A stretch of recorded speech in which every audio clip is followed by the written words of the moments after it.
Mmiisidde maamu ennyumba ye ewedde era essaawa yonna twandikola akabaga ak'okujaganya okuyingira ennyumba ye. Mmiisidde maamu entegeeza omuwayifu w'omuhazibandi era nga omuwayifu wa Ali Kazungu gwe ndi mu kwogerako olunaku olwaleero. Ebigenda mu maaso ge mubiraba na biki ebigenda mu maaso mu bulamu bwe. Wabula ng'ate ffe kye tugenda gaana kwogera ku ebyo biki byafunye ng'ali ku kyeyo. Omwana omuwala ono yavaayo ku cruise exclusive n'avaayo n'akaweŋŋamula nti yeekoledde ku kyeyo gy'abadde.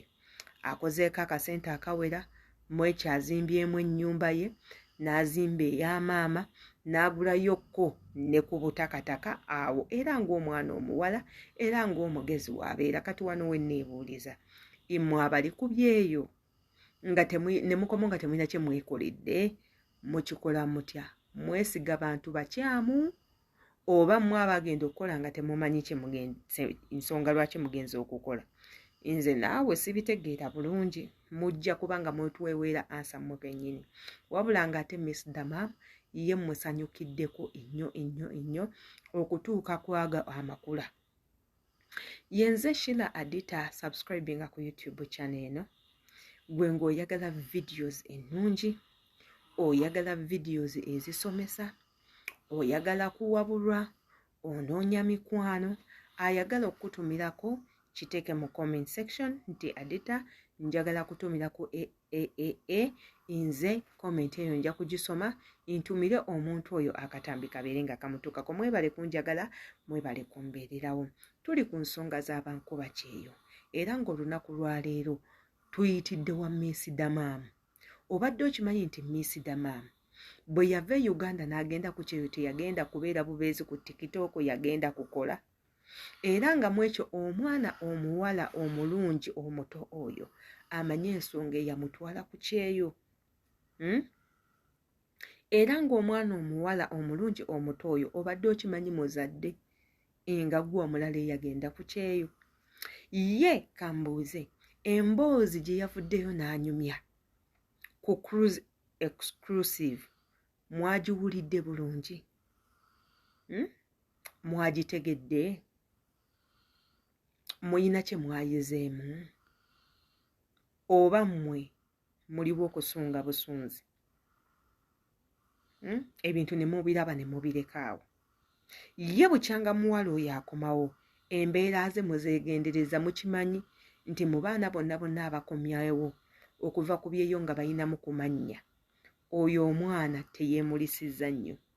Tagenzeeko nnyo mu bifo bya bbeeyi biri awo, talinnyeeko mu mamotoka nti agenze avuga mamotoka akola bino, akyali ku mulamwa.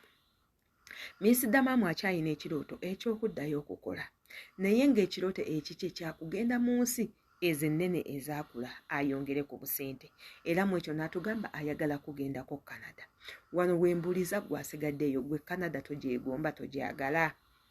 Era n'embeera nga nkubiriza mwenna abawala abakomawo okuva ku byeyo kababe balenzi nga mwagala okukyusa ku nsi endala. Bannange eno e Uganda abafere bangi. Kampani ezo ezeeteekawo aba tours and travel bantu bayaaye, bantu babbi. Ogenda kukwata ssente ozimuwe, agezeeko okukuyamba naye aleme kuyamba, ate nga ssente tagenda zikuddiza. Abantu abo bwe muba mubagenzemu bakole bwoti, muweeko ssente ezitandika omulimu, omugambe balance mumalayo nga mmaze kufuna visa. Kubanga abantu abo kennyini so that mwenna muleme kufuna loosi, abeere ng'aliddeko ku ssente wabula nga nawe osigazzaawo obusente obugenda okutandisa obulamu. Jjukira ye waaba asaba ssente agenda asaba miliyoni 5, ogenda zikwata ozimuwe, akukolere paperwork omufu, ye yeekwase kimu nze nakkoledde paperwork akkwejjako ssente yakole ki aziri. So mubagendemu mpola, mutwale obudde bwammwe tebupapa olw'okuba nti mwagala ogenda mu nsi ezo ennungi.